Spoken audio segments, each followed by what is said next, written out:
this video, I'm going to teach you how to connect Wolfloss headset to PlayStation 4. It's a very easy process, so make sure to follow along.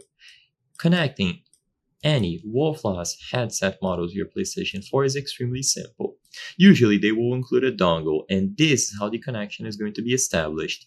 This dongle can also be used with other different consoles and platforms, such as a PlayStation 5, a PC, and even a smartphone, a Nintendo Switch, and so on. So as long as you have this model that is compatible with the PlayStation consoles, you can use it within your PlayStation 4. So all that you have to do is plug the dongle into any suitable USB port on your PlayStation 4. This can be on the front or the rear, it doesn't matter. This is going to be the primary connection type. Once the dongle is plugged into the PlayStation 4 through any of the available ports, it is going to wirelessly communicate with the headset. This is going to be the best way to use it while minimizing latency, so it allows you to use it wirelessly with minimum latency compared to something like Bluetooth. If you prefer, you can also use a wired connection. So by using the provided 3.5mm cable, you will plug it into your DualShock controller, so the PlayStation 4 controller, through the 3.5mm headphone jack.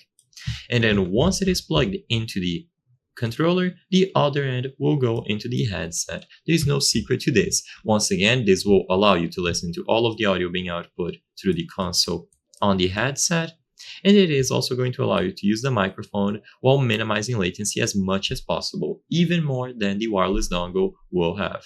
So choose one of these options, either the dongle or the wired connection. The dongle might also be detachable like this, and if you notice that it has a USB-C dongle, this will primarily be used for other platforms, such as a Nintendo Switch or even a smartphone. So I hope I was able to help you. If this video helped you, please consider subscribing. As you can see, 83% of the people watching our videos are not subscribed. By subscribing, you can help us on the channel make higher quality content. Thank you for watching, and I'll see you on the next one.